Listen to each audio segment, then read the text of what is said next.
Hello students, welcome to greenfield study চ্যানেলের পক্ষ থেকে আপনাদেরকে জানাই আন্তরিক শুভেচ্ছা ও ভালোবাসা। তো আজকে আমি তোমাদের সাথে শেয়ার করব পশ্চিমবঙ্গ মধ্যশিক্ষা পর্ষদের দ্বাদশ শ্রেণীর অর্থাৎ উচ্চ মাধ্যমিকের শিক্ষা বিজ্ঞান বিষয়ের থার্ড সেমিস্টারের মডেল কোশ্চেন পেপার 1 রায় ও মার্টিন প্রশ্ন বিচিত্রার পেজটি আলোচনা করব। তো যারা চ্যানেলটিতে নতুন আছে অবশ্যই চ্যানেলটিকে সাবস্ক্রাইব করবে এবং বন্ধুদের মধ্যে শেয়ার করবে। তো যারা আগের বা পরের ভিডিওগুলি দেখতে চাও তো অবশ্যই ভিডিওটি ডেসক্রিপশন বক্সে একটা প্লে লিস্টের লিঙ্ক দেওয়া আছে, তো তোমরা সেখানে গিয়ে আগের বা পরের ভিডিওগুলি দেখে আসতে পারো। তো তাহলে শুরু করা যাক। সঠিক উত্তরটি নির্বাচন করো। বিশ্ববিদ্যালয় শিক্ষা কমিশন শিক্ষাক্ষেত্রে ড্যাশ স্তরের কথা উল্লেখ করেছেন। কয়টি স্তরের কথা এখানে উল্লেখ করেছেন? 2টি, 3টি, 4টি, 5টি আছে। তো 4টি স্তরের কথা উল্লেখ করেছেন। মাধ্যমিক শিক্ষা কমিশনের সম্পাদক কে ছিলেন? Doctor Anathnath Basu, doctor Karan Singh, doctor লক্ষণ স্বামী মুদালিয়ার, ডক্টর এম কে সিদ্ধান্ত। তো এখানে সঠিক উত্তরটি হবে এ,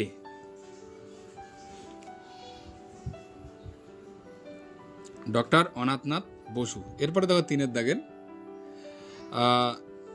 the destiny of India is being shaped in her classroom. কে কথাটি বলেছিলেন? Radhakrishnan commission, Kothari commission. তো সঠিক উত্তরটি হবে বি, এখানে কোঠারি কমিশন কথাটি বলেছিলেন। কোঠারি কমিশনের সদস্য সংখ্যা ড্যাশ জন। তো কোঠারি কমিশনের সদস্যের সংখ্যা কতজন থাকে? 9, 10, 14, 17 আছে। তো সঠিক উত্তরটি হবে ডি, 17 জন থাকে কোঠারি কমিশনের সদস্য। এরপর দেখো নাম্বার 5, নিম্নলিখিত কোনটি জাতীয় শিক্ষানীতি 1986 এর সুপারিশ নবোদয় বিদ্যালয়? বিবৃতি 6-এর বিবৃতি 1, 2 দেখো। অপারেশন ব্ল্যাকবোর্ড প্রাথমিক শিক্ষার কর্মসূচি। অপারেশন ব্ল্যাকবোর্ড কর্মসূচি 1980 সালে গ্রহণ করা হয়। বিবৃতি 3 দেখো। অপারেশন ব্ল্যাকবোর্ড কর্মসূচিতে প্রাথমিক বিদ্যালয়ের জন্য অন্তত 2 জন শিক্ষকের কথা বলা হয়। অপারেশন 4 দেখো। ব্ল্যাকবোর্ড শব্দটির দ্বারা প্রাথমিক স্তরের শিক্ষা সহায়ক উপাদানকে বোঝায়। উপরিক্ত বিবৃতিগুলি সাপেক্ষে নিম্নলিখিত বিকল্পগুলি থেকে সঠিক উত্তরটি এখানে নির্বাচন করো। তো এখানে সঠিক উত্তরটি হবে বি, বি হবে সঠিক উত্তর।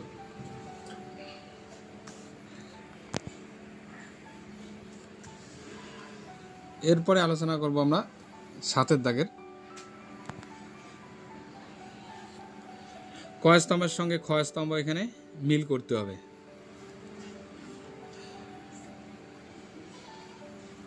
তো এনইপি 2020 এর শিক্ষা কাঠামোর ভিত্তি স্তর হলো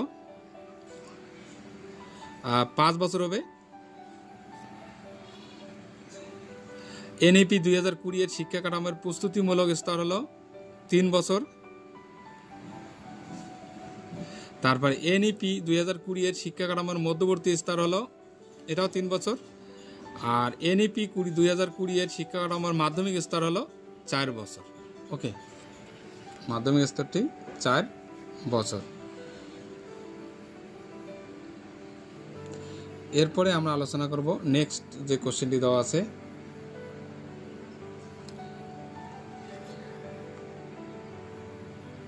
8 নম্বর কোশ্চেনটি। তো তাহলে এই 8-এর আগে বলতেছি সঠিক উত্তরটিকে বোঝায় বি, এখানে বোঝায় সংবিধানের ড্যাশ অনুযায়ী শিক্ষায় নারীদের সমান অধিকারের কথা বলা হয়েছে।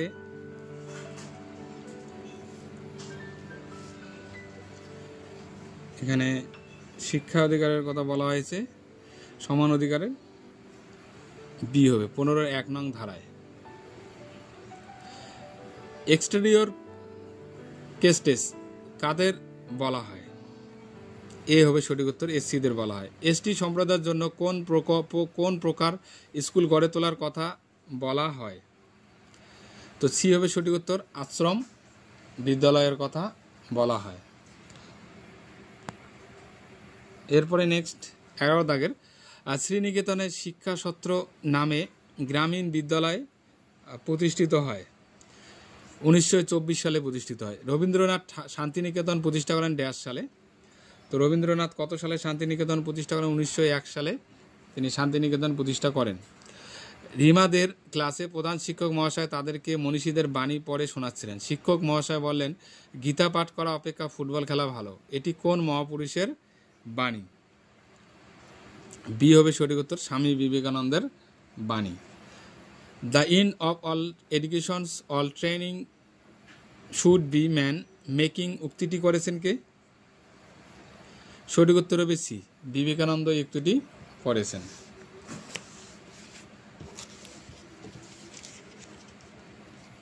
এরপরে দেখো 15 নম্বর কোশ্চেনটি আলোচনা করব। বিবৃতি এ কারণ দেওয়া আছে, বুনিয়াদী শিক্ষা হলো কর্মকেন্দ্রিক শিক্ষা। বুনিয়াদী শিক্ষা ব্যবস্থা কর্ম এবং উৎপাদনকে বিশেষ স্থান দেওয়া হয়েছে। বিবৃতি কারণ বিবেচনা করে সঠিক উত্তরটি নির্বাচন করো। তো এখানে সঠিক উত্তরটি হবে এ ও আর দুটাই সঠিক এবং আর এ এর সঠিক ব্যাখ্যা। পাঠ্যক্রম অনুবন্ধ নীতির অবতারণা কে করেন?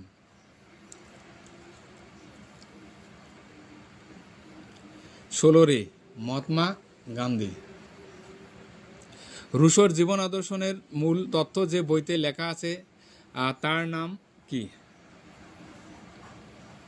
সি হবে সঠিক উত্তর, সোশ্যাল কন্ট্রাক্ট। রুশোর জীবন দর্শনের মূল তত্ত্বটি যে বইতে আমরা পাই সেটা হলো সোশ্যাল কন্ট্রাক্ট বা সামাজিক চুক্তি।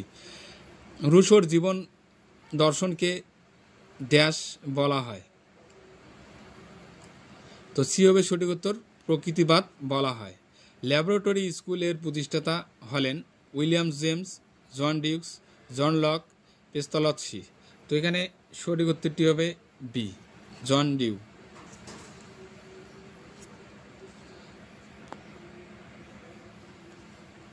এরপরে ডিউ প্রবর্তিত সমস্যা সমাধান পদ্ধতির পর্যায়গুলির সঠিক ক্রম হলো, এখানে তথ্য সংগ্রহ আছে, সক্রিয়তা ভিত্তিক কর্ম সম্পাদন আছে, সমস্যা সৃষ্টি আছে, সম্ভাব্য সমাধান নির্ণয় আছে, আবার প্রয়োগ বা পরীক্ষণ আছে। তো এখানে সঠিক উত্তরটি হবে এ। 3, 4, প্রথমে 3 যদি আমরা সাজাই, 3 নম্বর ঘটনাটা আগে, তারপরে 4, তারপরে 1, তারপরে 2, তারপরে 5। এরপরে দেখো 21 নম্বর কোশ্চেনটি, বিবৃতি ভিন্ন ধরনের সক্ষমতার শিক্ষার্থীদের জন্য অন্তর্ভুক্তিমূলক শিক্ষার আয়োজন করা হয়। বিবৃতি 2 অন্তর্ভুক্তিমূলক শিক্ষার দ্বারা ভিন্নতরভাবে সক্ষম শিশুদের শিক্ষার মূলধারার সঙ্গে যুক্ত করা হয়। উপরিক্ত বিবৃতি দুটির সাপেক্ষে নিম্নলিখিত বিকল্পগুলি থেকে সঠিক উত্তরটি নির্বাচন করো। তো এখানে ডি হবে সঠিক উত্তর। এরপরে ভারতে প্রথম দৃষ্টিহীনদের জন্য বিদ্যালয় স্থাপন করেন কে? মানে প্রথম ভারতীয়, মানে যারা চোখে দেখেন আর কি, দৃষ্টিহীন, তো তাদের প্রথম যে বিদ্যালয় তৈরি করেন সেটা হবে এনি শার্প, তিনি তৈরি করেন। মেন্টাল ম্যাপ ব্যবহৃত হয় ড্যাশ শিশুদের জন্য। তো দৃষ্টিহীন শিশুদের জন্য মেন্টাল ম্যাপ ব্যবহার করা হয়। অ্যাক্টিভ ব্যান্ড যন্ত্রের সাহায্যে পরিমাপ করা হয়। অ্যাক্টিভ ব্যান্ড যন্ত্রের সাহায্যে বি হবে সঠিক উত্তর, বধিরতা পরিমাপ করা হয়। পঠনগত অক্ষমতাকে বলা হয় ড্যাশ। তো এখানে সঠিক উত্তরটি হবে সি, ডিসলেক্সিয়া বলা হয় পঠনগত অক্ষমতা সমস্যাকে।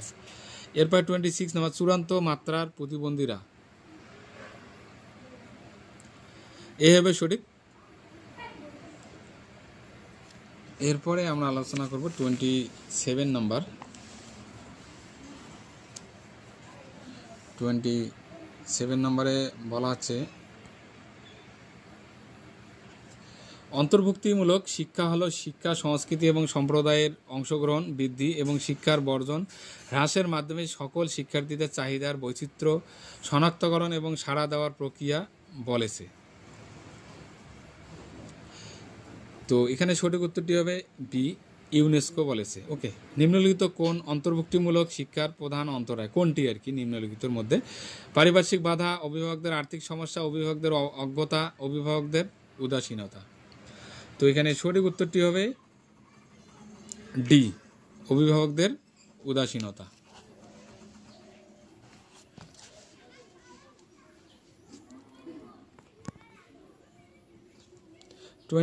অন্তর্ভুক্তিমূলক সমাজ গঠনের বিদ্যালয়ের উচিত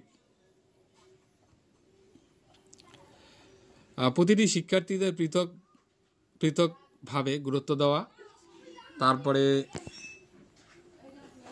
প্রতিটি শিক্ষার্থীর সাংস্কৃতিক বিকাশ ঘটানো, যে কোনো কার্যাবলীতে প্রত্যেককে অংশগ্রহণ করানো, সবগুলি ঠিক। তো এখানে সবগুলি হবে ঠিক। তো সঠিক উত্তর হবে তাহলে ডি, অনিয়ন্ত্রিত শিক্ষার বিভিন্ন সংস্থা দ্বারা শিশুর সামাজিকরণ গড়ে ওঠে, মানবিক মূল্যবোধ গড়ে ওঠে, সামাজিক অধিকার কর্তব্য গড়ে ওঠে, না সবগুলি ঠিক? তো এখানে সঠিক উত্তরটি হবে ডি, সবগুলি ঠিক। ডেলজস কমিশনের প্রতিবেদনে প্রকাশিত হয় ড্যাশ খ্রিস্টাব্দে? 1996 খ্রিস্টাব্দে। ডেলজস কমিশনের মূলনীতি ছিল কয়টি? এখানে মূলনীতি ছিল 6টি ছিল মূল নীতি। এরপরে দেখো 33 নম্বর, 2000 সালে ঢাকারে অনুষ্ঠিত আন্তর্জাতিক শিক্ষা সম্মেলনের বিষয় ছিল সকলের জন্য শিক্ষা। এরপরে আমরা 34 নম্বরটি আলোচনা করব। 46তম আন্তর্জাতিক শিক্ষা সম্মেলন অনুষ্ঠিত হয় জার্মানিতে, আমেরিকায়, জেনেভায়, আফগানিস্তানে। তো সঠিক উত্তরটি হবে সি, জেনেভায়। বয়স্ক শিক্ষাকে সামাজিক শিক্ষা বলে অভিহিত করেন কে?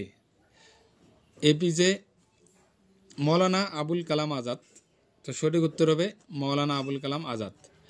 ভিইসি এর সম্পূর্ণ নাম কি? ভিইসি এর সম্পূর্ণ নাম এখানে দেওয়া আছে, 4টি অপশন দেওয়া আছে।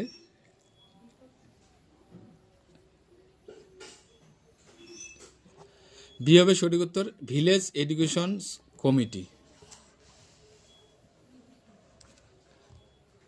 এরপরে দেখো নেক্সট নাম্বার 37, জাতীয় সাক্ষরতা মিশন স্থাপিত হয় ড্যাশ সালে?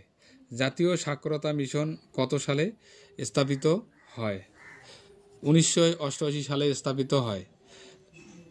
38 নম্বর, ব্যবহারিক ইতিবাচক মনস্তত্ত্বের উপর মাস্টার প্রোগ্রাম চালু করা হয় ড্যাশ সালে? তো 2005 সালে। এরপরে দেখো 39 নম্বর কোশ্চেনটি।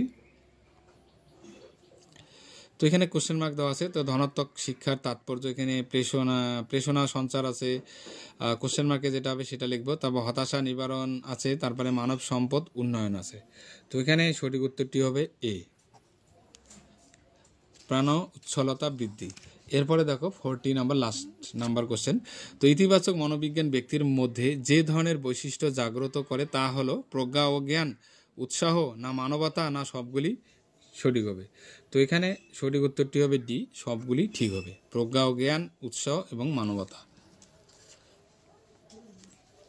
তো এখানে যেহেতু রাইট চিহ্ন করে তোমাদেরকে বোঝানো হচ্ছে, তো তোমরা অবশ্যই এগুলোকে কি করবে, এখানে যেটা সঠিক উত্তর হবে সেটাকে এখানে গোল করতে হবে। ওকে, তো বন্ধুরা ভিডিওটি কেমন লাগলো অবশ্যই কমেন্ট করে কমেন্ট বক্সে জানাবে, এবং নতুন হয়ে থাকলে অবশ্যই চ্যানেলটিকে সাবস্ক্রাইব করবে। Please subscribe my channel. আমার ভিডিও দেখার জন্য তোমাদের সবাইকে অসংখ্য ধন্যবাদ।